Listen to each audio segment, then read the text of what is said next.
Selamat malam pemirsa, jumpa lagi dengan saya Bakis Manisang selama 1 jam ke depan di Perempuan Bicara. Jadi pasca putusan dari PN Pusat atau Pengadilan Negeri Pusat, bagaimana nasib pemilu 2024? Apakah Anda masih membicarakan ini? Tapi kita akan bahas itu tidak sendiri saja dengan saya, tentu ada narasumber yang luar biasa dalam kepakarannya. Ini masih dalam rangka Hari International Women's Day juga ya. Jadi selamat Hari Perempuan Internasional buat kita semua. Di Perempuan Bicara ini kita akan mendengarkan bukan hanya tentang perempuan, tapi bagaimana persepsi dan perspektif dan analisa dari perempuan-perempuan tentang apapun, khususnya soal negara ini.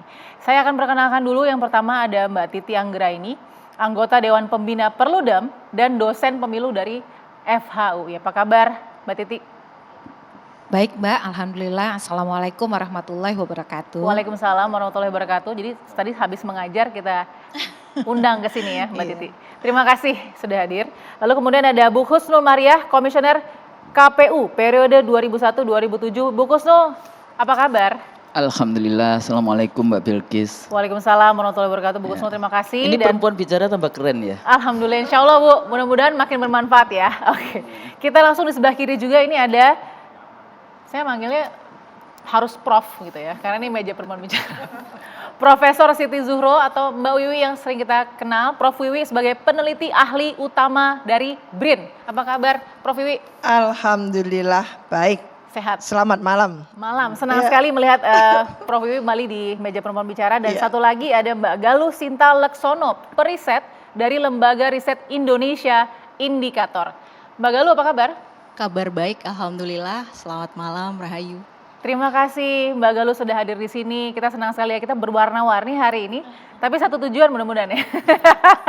Oke, baik. Kenapa kita membahas lagi soal pasca putusan PN yang memang sudah sepekan dibicarakan? Kita harus tahu di mana letak masyarakat juga menempatkan isu ini. Apakah mereka masih cukup percaya diri bahwa pemilu akan dilakukan di 2024 bulan Februari tanggal 14? Atau malah diperpanjang nih jadi 3 periode kalau nanti KPU banding tidak berhasil. Kita lihat dulu seperti apa informasinya. Pengadilan Negeri Jakarta Pusat memutuskan pemilu 2024 ditunda hingga 2025. Keputusan ini setelah Partai Rakyat Adil Makmur memenangkan gugatan terhadap KPU. Prima merasa dirugikan oleh KPU karena dinyatakan tidak memenuhi syarat verifikasi partai politik calon peserta pemilu 2024. Menanggapi keputusan ini, Komisi Pemilihan Umum mengajukan banding. Elemen masyarakat pun melaporkan Hakim Pengadilan Negeri Jakarta Pusat ke Komisi Yudisial karena putusan hakim dianggap melampaui wewenang. Isu penundaan pemilu sempat beberapa kali mencuat. Akankah keputusan Pengadilan Negeri Jakarta Pusat ini benar-benar akan menunda pemilu 2024?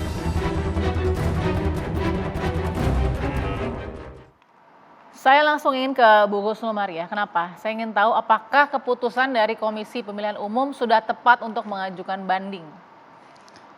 Terima kasih nih Mbak Bilkis. Sebetulnya ini juga ada kesalahan KPU juga, kesalahan undang-undang juga di dalam konteks regulasi. Ya. Di dalam undang-undang penyelenggaraan pemilu pada saat itu harus diimplementasikan, KPU itu menghitung semuanya.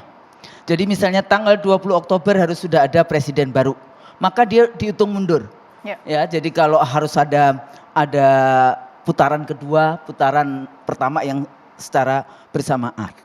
Yang kedua, siklus KPU penyelenggaranya. Nah nanti Prof Wiwi bisa menjelaskan, ternyata sekarang juga masih ada rekrutmen KPU di tingkat provinsi, kabupaten, kota.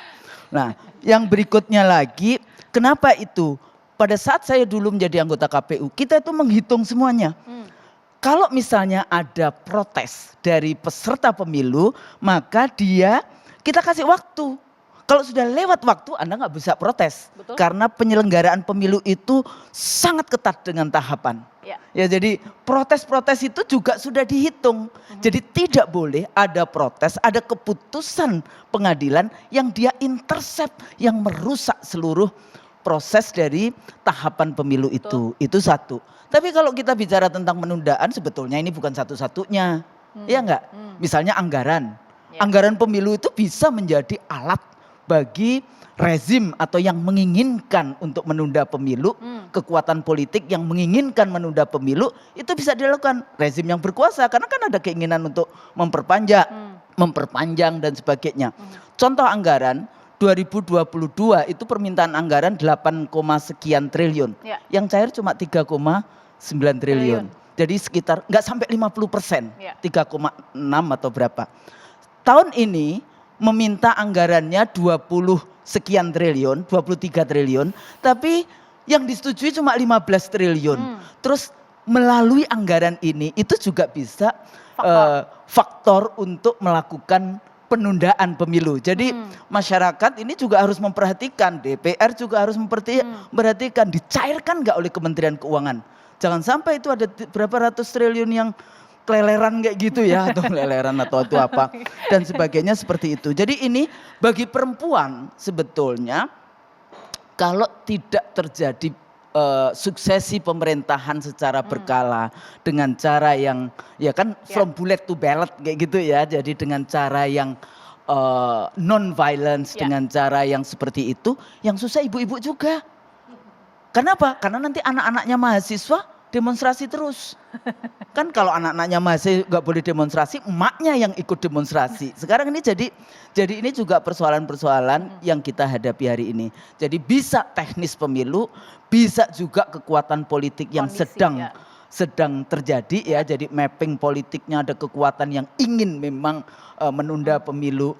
Nah, bagaimana caranya? Nah, nanti kita bisa bahas sejauh mana kemudian isu-isu ini bisa dilihat. Tapi intinya suksesi pemilu sesuai dengan konstitusi tidak boleh tidak dilakukan. Jadi KPU ini, banding sudah tepat. Walaupun terlepas dari kondisi lain. Enggak, dulu itu ya KPU kalau memiliki persoalan-persoalan seperti ini, yang dilakukan itu adalah menulis surat ke MA, meminta fatwa MA. Jadi itu harus terus-menerus dilakukan. Jangan sampai nanti putusan-putusan KPU ternyata memang melanggar undang-undang kayak gitu kan. Akhirnya dimanfaatkan oleh peserta pemilu untuk menyandra KPU yang akhirnya menguntungkan yang menginginkan pemilu ditunda. Saya mau ke Mbak Titi dulu. Jadi sebenarnya dari sisi tata negara keputusan Pengadilan Negeri Jakarta Pusat itu tepat dengan alasan yang ada di Partai Prima tadi. Iya, ini kan yang di Pengadilan Negeri Jakarta Pusat itu adalah gugatan perdata. Pertanyaannya adalah, ini gugatan perdata versus badan atau penyelenggara pemerintahan. Apakah itu tepat di Pengadilan Negeri? Dalam konteks gugatan perdata versus badan publik atau penyelenggara pemerintahan, tidak di Pengadilan Negeri. Jalurnya adalah melalui PT UN. Itu sesuai dengan Peraturan Mahkamah Agung nomor 2 tahun 2019. Tapi kita perlu dudukan dulu konteks kasus ini. Mengapa kemudian Prima itu sampai ke Pengadilan Negeri? Sebenarnya jalur elektoralnya sudah ditempuh.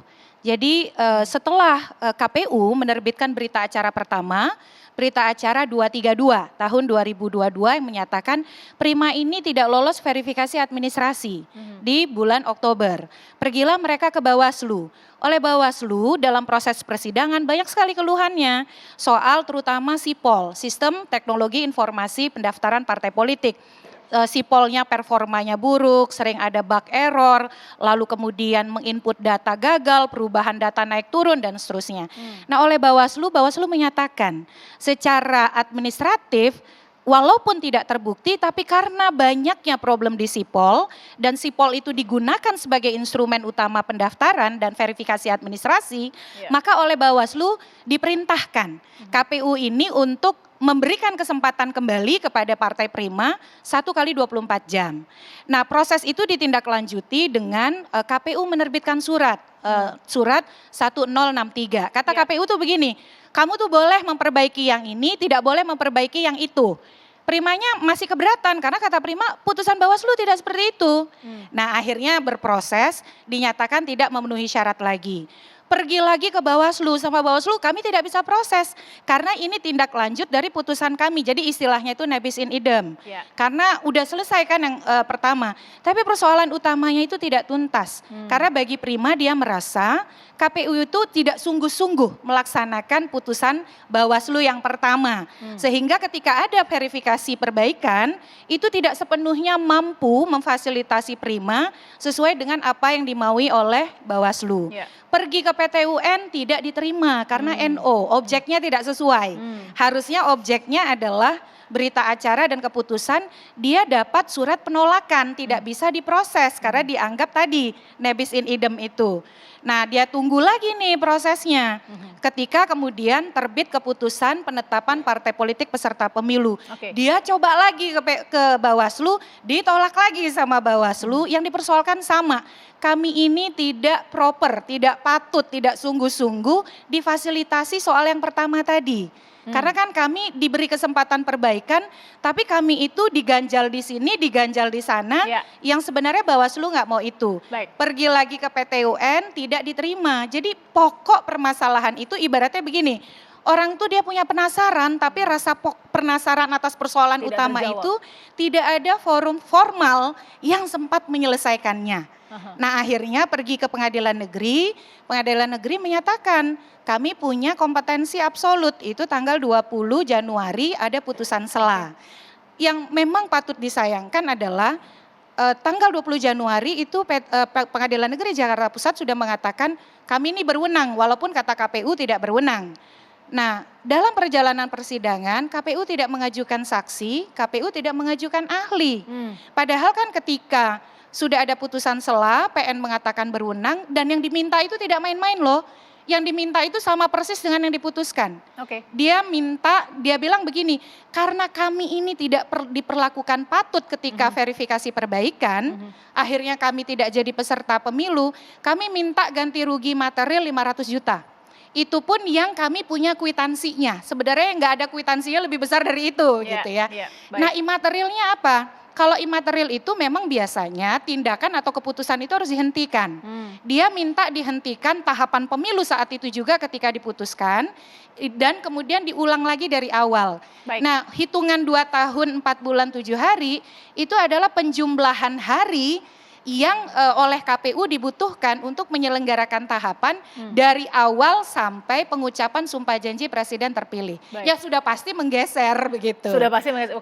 Jadi ada intercept dalam tahapan pemilu kalau memang itu nanti diputuskan hasilnya dari PN Pusat, meskipun mungkin kalau sesuai dengan tata hukumnya agak salah alamat ya atau salah tempat begitu ya. Iya, ada salah tempat, tapi juga kemudian ada persoalan yang memang masalah elektoral yang tadi memberikan ruang yang tidak terfasilitasi para pencari keadilan gitu. Oke, penting sekali tadi ya para pencari keadilan karena memang kan beberapa tahapan kita tahu sebelumnya ada Partai Umat juga yang akhirnya berhasil verifikasi. Nah, sekarang ini Partai Prima yang akhirnya menempuh jalur yang tidak ada sebenarnya jalur salah kamar sebenarnya. Salah kamar tapi tidak ada fasilitas lain. Oke, kita akan bahas sendiri adalah inkonstitusional. Inkonstitusional. Oke. Kita akan bahas lagi bagaimana peneliti ahli utama nih Brin dari Prof Wiwi dan juga periset juga nih Mbak Galuh ya akan melihat ini karena kita juga ingat Menko Polhukam kita Prof Mahfud juga berkata soal ini. Ada yang sangat menggelitik yang dikatakan Prof Mahfud, sesaat lagi kita akan berikan di Perempuan Bicara.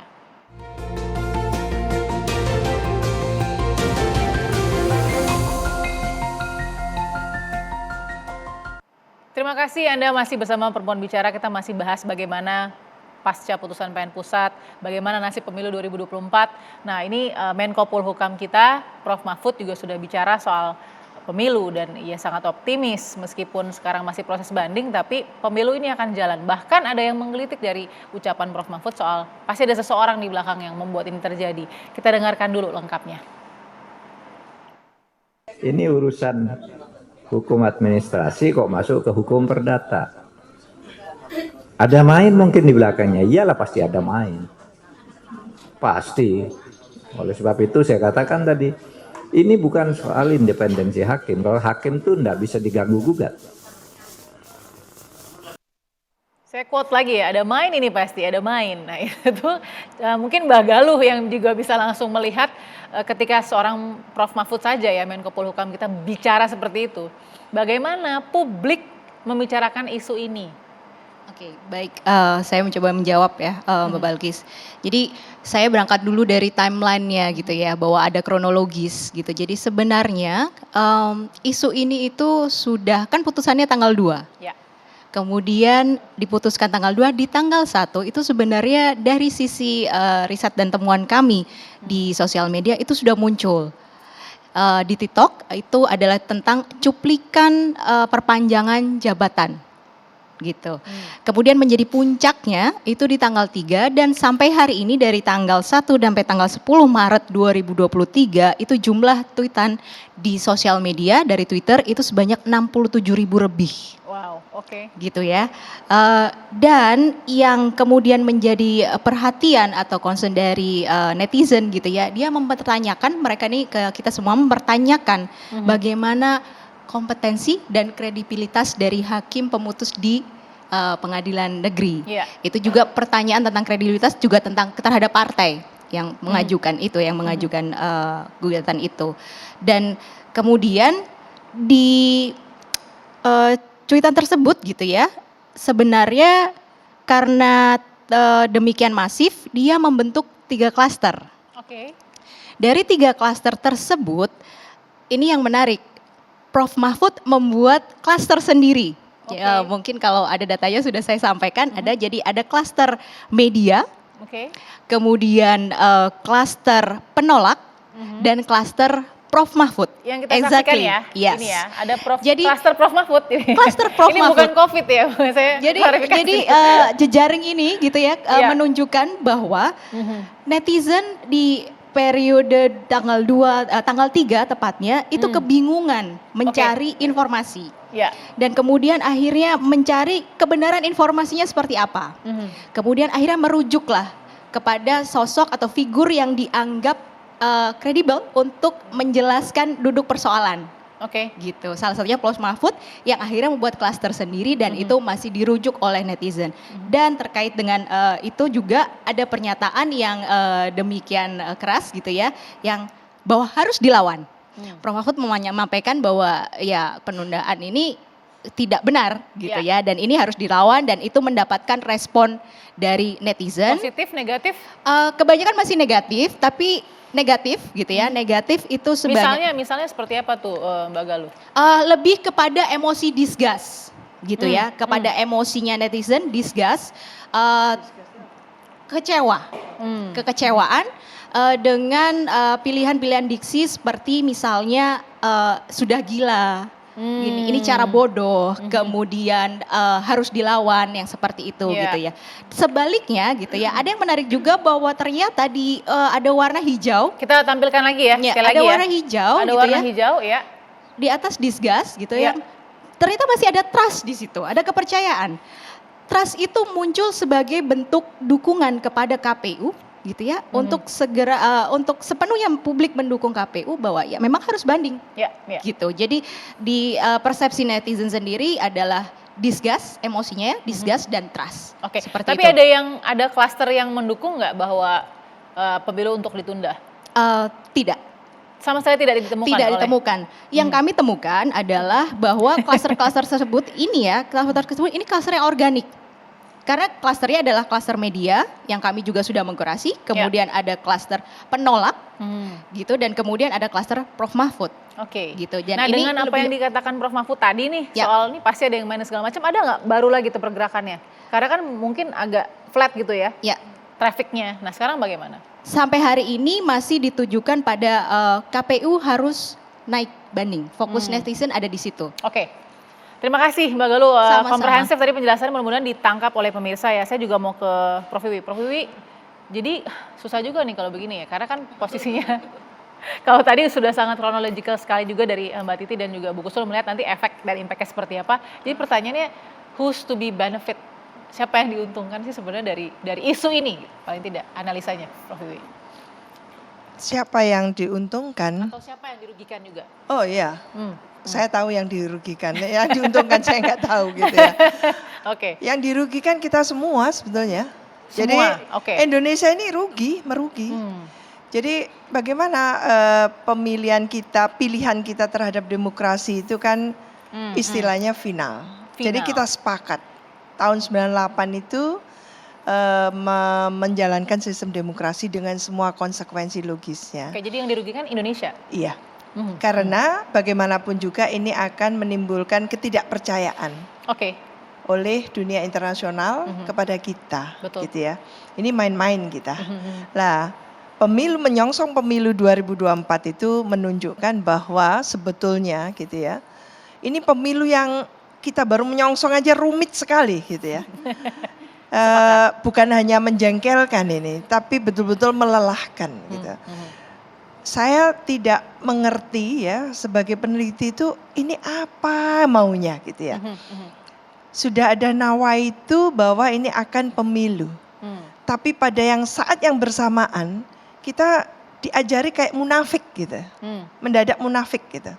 Jadi satu sisi kita melangkah, sisi yang lain kita mundur. Diundurkan gitu. Dengan kenyataannya seperti ini main-main dengan hukum. Padahal Indonesia ini negara hukum.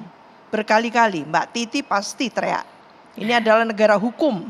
Prof Mahfud demikian juga. Ada garansi yang luar biasa melalui Menko Polhukam dalam hal ini bahwa tidak ada kosakata pemilu tunda itu. Bahwa pemerintah konsisten untuk melakukan ini. Dan itu adalah instruksi dari Pak Jokowi sebagai presiden. Nah itu yang harusnya membuat kita semua langkahnya itu sama seharusnya. Tapi kok enggak berdampak ini, malah main-main gitu kan. Karena kan bertemu hukum, maaf Prof, tapi kan bertemu hukum black and white, hitam putih. Apa yang diceritakan Mbak Titi menjadi relevan tadi itu. Karena sebetulnya partai yang sedang mengadukan itu mencari keadilan. Keadilan itu kayak buntu kemana-mana. Bahkan ke Bawaslu tadi disebutkan gitu ya. Sebelum ke Bawaslu tentu ke KPU. Di situ lalu menuju ke Bawaslu, tidak mendapatkan itu. Nah, runtun cerita tadi itu yang menjadikan PN Jakpus gitu ya, menjadi aduannya dia. Lalu muncullah ketetapan itu. Saya pertama kali diinterview oleh salah satu media, antara ini pertanyaan ini berguru atau apa? Betul, boleh tanya. Ini serius, serius Prof. Terus saya dikasih forwardnya. Yang benar ini tidak rasional. Saya bilang gitu aja. Singkat itu WA saya, tidak rasional. Loh ini serius, suruh panjang jawaban saya. Loh bingung mencarinya juga di mana gitu ya Prof ya. Menggelikan, lalu jengkel, lalu ujung-ujungnya marah kita.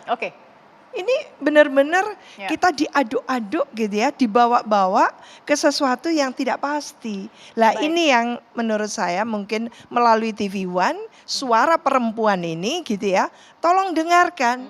Enough is enough bermain-main dengan hukum ini. Jadi tadi itu yang disebutkan Pak Mahfud, ini ada apa tadi itu? Ada permainan gitu ya. Ini harus diurai, harus dikejar gitu ya, harus dituntaskan. Jangan sampai ada permainan-permainan yang nantinya betul-betul kita akan batal demi hukum untuk melakukan pemilu. Itu. Prof, terima kasih. Kalau tadi sudah dijawab oleh Prof Wiwi, yang dirugikan adalah ya bangsa Indonesia. Karena memang wacana penundaan pemilu atau perpanjangan periode itu sudah kita dengar dari tahun lalu. Nah sekarang mungkin tugasnya Prof Kusnul setelah jeda akan menjawab siapa yang diuntungkan ya. Sesaat lagi ya Prof Kusnul ya di Perempuan Bicara.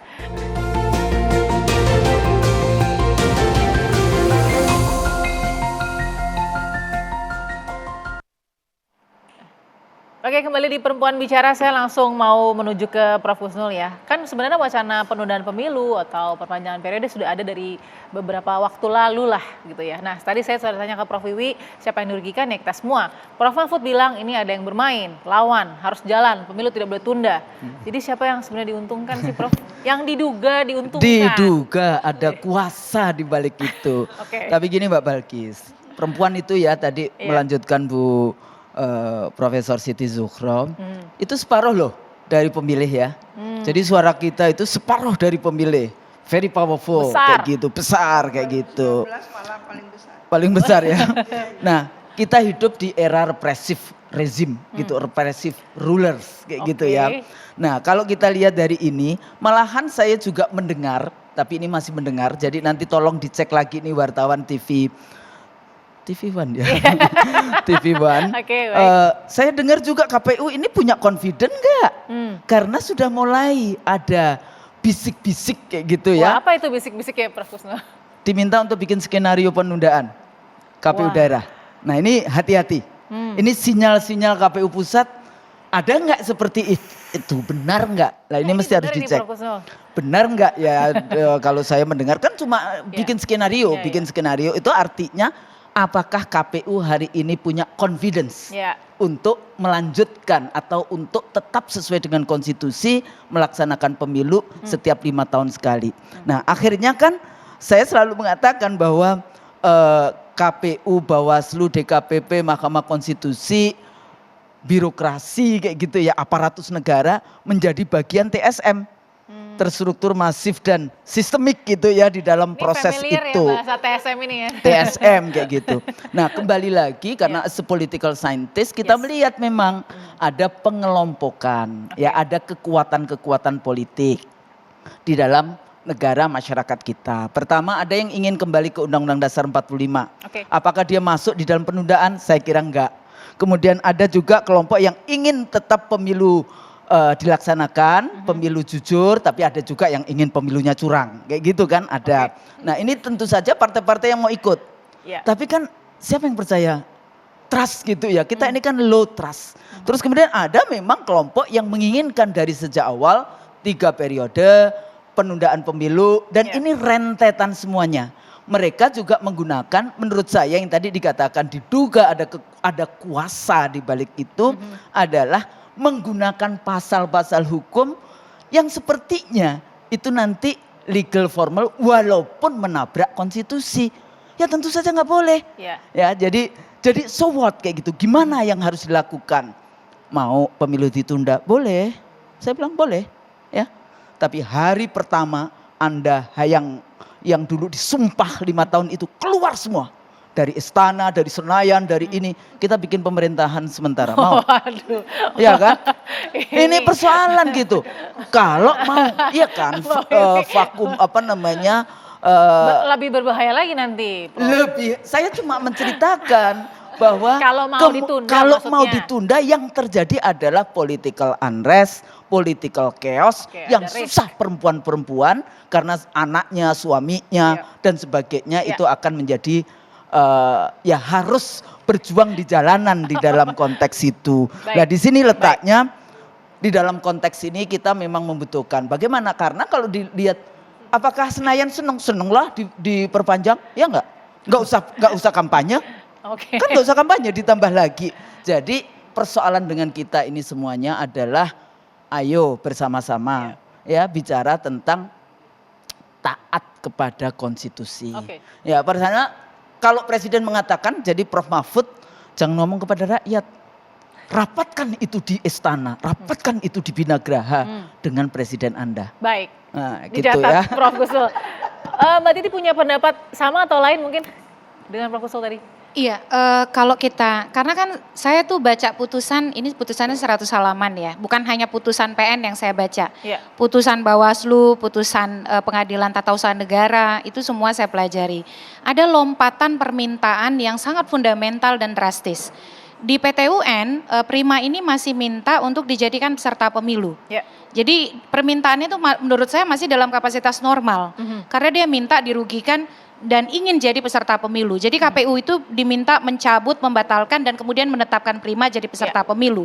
Dan itu ditolak PT UN tanggal 19 Januari 2023. Di PN ini memang permintaannya menjadi sangat unik, kontradiktif dengan di PT UN.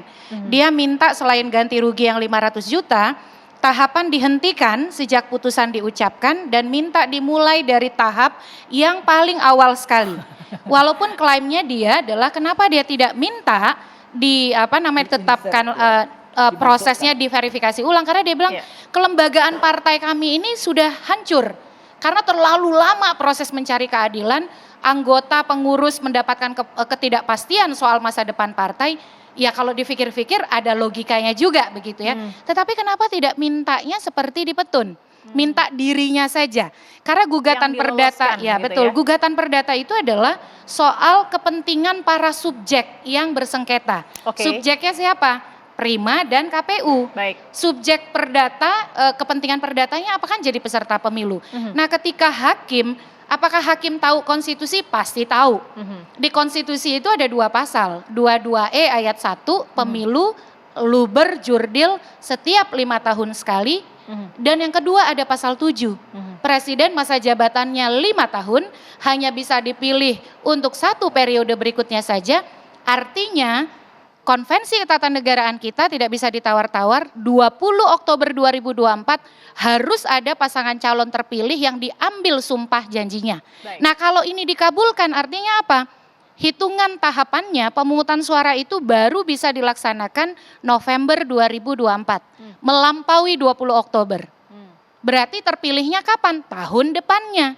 Jadi kalau ada yang mengatakan Humas Pengadilan Negeri Jakarta Pusat tidak ada bahasa penundaan pemilu, itu soal permainan kata.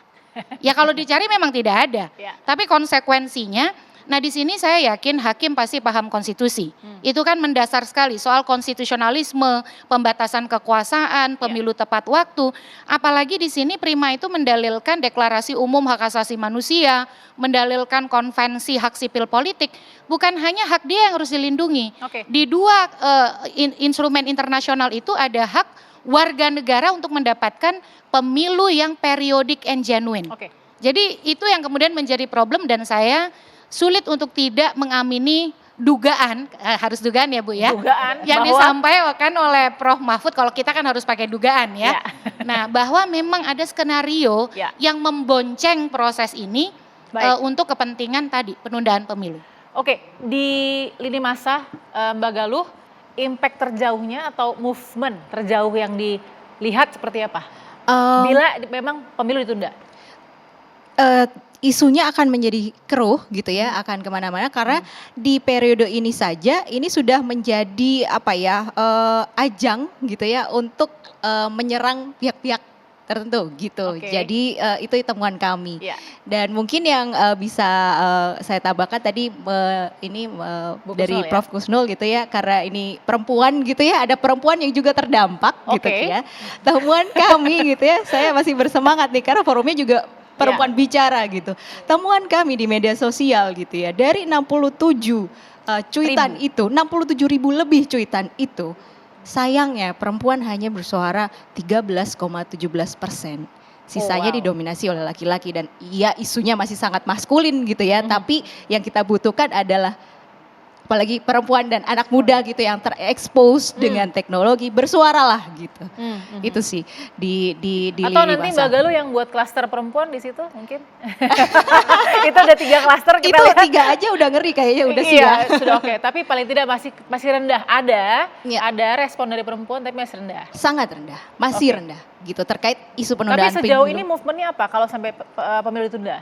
Pemilu ditunda, isunya akan menjadi lapisan isunya akan semakin banyak gitu, Oke. akan kemana-mana gitu. Snowball ya, lagi dan snowball. kemudian Iya. kemana-mana. Oke. Jadi lepas dari isu Isunya awalnya, jadi makin besar atau bisa terjadi chaos? akan semakin besar, tapi kemudian akan kehilangan esensinya yang bahwa pemilu itu ditunda gitu. Oh, oke. Jadi kemana esensinya bergeser? Nah, konteks isunya akan bergeser gitu, jadi menambah isu-isu yang lain gitu loh. Jadi Bukan. malah menambah kepentingan-kepentingan. Exactly. Bukan soal pemilunya. Exactly. Wah, sayang sekali. Ini makanya kita harus luruskan isunya. Oke, saya mau dengerin Prof Wiwi Saya bicara. mau nambah itu. Oh, silakan, Boleh ya? silakan boleh sedikit. Menurut saya leverage factornya itu adalah tunda pemilu. Oke. Jadi nanti dampaknya meluas, melebar kemana-mana. Itu pasti. Karena pemantiknya itu tunda. Ketika tunda, banyak yang tidak setuju. Sejak awal itu sudah tidak setuju dengan 3 periode, tunda pemilu, mau diulang-ulang melalui cara apapun tetap menolak. Gitu. Oke. Saya nggak tahu diksinya benar atau enggak. Saya mau tanya Prof Wiwi. Kalau saya bilang ini ada sengketa konstitusi, masuk nggak tuh? Krisis konstitusi. Krisis konstitusi, oke. Iya. Katakan Tapi dalam proses- jangan lupa Mbak Balkis Iya. ya, bahwa di Indonesia itu sistemnya demokrasi. Oke. Pada saat yang bersamaan kita juga melaksanakan sistem presidensial. Oke. Apa artinya sistem presidensial itu? Presidenlah yang pemegang otoritas tertinggi bidang pemerintahan. Nah, ini tentu akan berdampak terhadap pemerintahan kita. Kalau ada katakan hingar-bingar, tidak hanya hingar-bingar, Ya. huru-hara bahkan. Oke. Karena lalu tidak ada kepastian sama sekali secara hukum. Maka jangan sekali-kali ada pembiaran terhadap isu yang berkaitan dengan hukum seperti ini. Baik. Karena dampaknya tidak hanya pada rumah tangga, tapi pada pemerintahan kita yang tidak pasti. Nanti Prof, itu. kita akan lanjut Prof Wiwi. Saya quote tadi dari Bu Kusnul ya. krisis konstitusi sedang terjadi gitu ya. Kan dalam banding itu ada 50-50 ya, kemungkinan menang dan kemungkinan kalah. Nggak bisa dong 60-40 atau 70-30, 50-50 ada kemungkinan kalah dan menang. Kalau memang krisis konstitusi, katakan kalah dan tidak bisa menang KPU, artinya pemilu ditunda. Apa yang akan terjadi dari analisa masing-masing pakar? Sesaat lagi di Perempuan Bicara.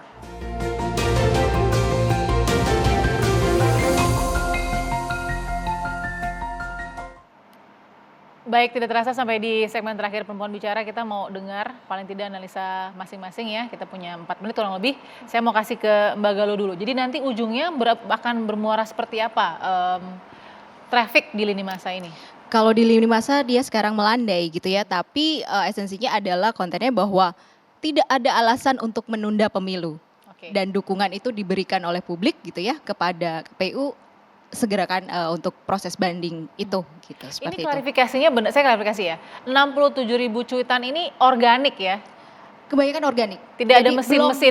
belum ada buzzer. Buzzer belum ada. Oke. Belum ada. Itu bisa terlihat ya? Kita bisa cek mana yang organik dan mana yang dibuat gitu. Tapi kalau yang organik memang yang terjadi saat ini. Majority organik. Oke, ada pesan nggak untuk kemudian nanti akan gimana nih klasternya paling tidak? Message-nya. Mungkin masih 3 itu ya yang menguat. Jadi dari klaster media, kemudian penolak yang akan mungkin semakin kuat gitu ya, dan Prof Mahfud yang ini kemudian terus didorong oleh publik gitu ya. Kemudian ayo berbicara gitu, jelaskan kebenarannya seperti apa, seperti itu. Kalaupun nanti orang nomor 1 misalnya, katakan Pak Presiden akan mengeluarkan statement, akan berubah nggak tuh klasternya biasanya? Mungkin akan berubah. Oke. Mungkin akan berubah, tapi kan kita tidak bisa lihat sekarang. Oke, baik, bakal ditunggu ya risetnya nanti. Terima kasih. Siap. Saya mau ke Prof Wiwi dulu. Prof Wiwi, oke, apa yang terjadi jika putusan nanti ternyata kalah misalkan ya, tetap ditunda pemilunya? Partai Prima menang misalnya. Saya sedang tidak memiliki analisis ditunda. Oke. Jadi menurut saya terlalu beresiko yang luar biasa bagi Indonesia untuk menunda pemilu. Oke. Oleh karena itu tidak akan pernah ditunda, karena apa? Karena memperhatikan itu. Dan tentunya jangankan cuma tunda pemilu, yang kemarin istananya Pak Sambo saja bisa diselesaikan kan gitu ya. Jadi oleh karena itu ini penegakan hukum. Ya. Dan kita masih punya Prof Mahfud MD sebagai Menko Polhukam, insya Allah gitu ya. Menurut saya tidak akan pernah terjadi tunda itu. Dan itu berulang kali dilafalkan oleh Prof Mahfud, Baik. tidak akan ada tunda pemilu. Dan itu instruksi dari langsung RI 1. Terima kasih Prof Wiwi. Kita kaum perempuan menunggu keputusan itu. Menunggu dan bersuara dong Prof Wiwi. Oh iya, terus bersuara Baik. gitu ya. Makasih. Baik Prof, terima kasih. Saya mau ke Mbak Titi dulu. Mbak Titi gimana, silahkan. Ya, saya kira isu penundaan pemilu pasti semua dari kita harus menolak ya dan melawan semaksimal yang kita bisa. Tapi di saat yang sama ini tahapan kan jalan. Jangan sampai juga isu ini kemudian melemahkan perhatian kita pada satu kualitas tahapan pemilu. Tahapan pemilu juga harus kita kawal bersama, termasuk juga mengawal rekrutmen penyelenggara pemilu, karena kita harus pastikan pemilu diselenggarakan oleh pihak-pihak yang kompeten dan kredibel. Ini memerlukan awasan dan perhatian kita. Oke. Pelaksanaan tahapan, yang kedua rekrutmen. Dan yang berikutnya adalah jangan sampai juga isu ini mengalihkan kita dari politik gagasan dan program dari proses kontestasi yang sedang berlangsung. Partai politik sudah ada 18 di nasional, ada 6 di tingkat lokal, dan kita akan menuju pencalonan presiden. Baik. Nah, saya khawatir kemudian satu sisi kita memang harus mewaspadai penolakan untuk menolak penundaan pemilu, karena narasi ini kan sebenarnya narasi yang menyenangkan banyak pihak. Tadi Ibu Husnul sudah mengatakan tanpa harus berkeringat, masa jabatan ditambah, bala bantuan pendukung bertambah. Karena kalau perpanjang kan bukan hanya satu pihak. Ya. Eksekutif perpanjang, DPR perpanjang, DPD perpanjang, DPRD provinsi perpanjang, dan seterusnya. Baik. Bahkan saya kalau ketemu DPRD daerah, dia bilang, Mbak Titi ini kenapa sih menolak penundaan pemilu? Kami kan jadi leluasa, nafasnya lebih panjang. Itu DPRD yang menyatakan. Baik, Prof. Jadi Baik. itu yang saya kira memang kita harus solid bersama. Baik Mbak Titi. Silakan Bu Gusnul. Ya, tapi wali kota dan bupati di PLT kan. Nah, itu jadi tidak konsisten di dalam konteks itu. Kalau Silakan. menurut saya akhirnya kita punya krisis konstitusi. Oke. Krisis konstitusi itu sangat bahaya secara politik kayak gitu ya. Ya. Kenapa? Karena ini berarti sejauh mana tongkat komando yang tadi kata Prof Wiwi ada di tangan presiden, apakah dia bisa tetap tunduk taat patuh sesuai dengan sumpah jabatannya demi Allahnya itu ya di Betul. dalam konteks itu. Nah, apakah kekuatan istana siap menghadapi kekuatan rakyat? Ini semuanya Ya. akan menjadi chaos di dalam konteks itu. Oleh karena itu perjuangan untuk hak, right, Ya. itu kadang-kadang bisa juga tidak baik di dalam konteks kebutuhan secara keseluruhan dari kepentingan. Makanya tadi keputusan dari pengadilan itu kemudian kenapa yang menjadi dampaknya itu sampai harus melanggar konstitusi. Nah, Oke. ini yang akan terjadi vakum kekuasaan. Nah, itu yang bahaya itu vakum kekuasaan itu. Baik. Oleh karena itu mau nggak mau memang presiden harus mengambil tongkat komando itu. Cuma persoalannya apakah kita hari ini memiliki high trust kepada rezim yang berkuasa atau low trust kepada rezim yang berkuasa. Oke. Oleh karena itu jangan main-main. KPU juga demikian, jangan main-main. Baik. Makanya tetap Anda ada satu bidang saja yang pergi ke pengadilan, Ya. seluruhnya siapkan pemilu 2024. Terima Saya pikir kasih Bu Gusnul, luar biasa. Bu Gusnul Maria terima kasih, Mbak Titi Anggreni terima kasih, Prof Wiwi terima kasih, Prof Siti Zuhro dan juga Mbak Galusinta Laksono terima kasih ya dari Lembaga Riset Indonesia Indikator. Ini jadi akhir dari jumpa kita di Perempuan Bicara. Kita masih akan bahas tentu bagaimana nasib dari pemilu 2024 nanti ya di 14 Februari 2024. Kita akan jumpa lagi minggu depan. Terima kasih, selamat malam.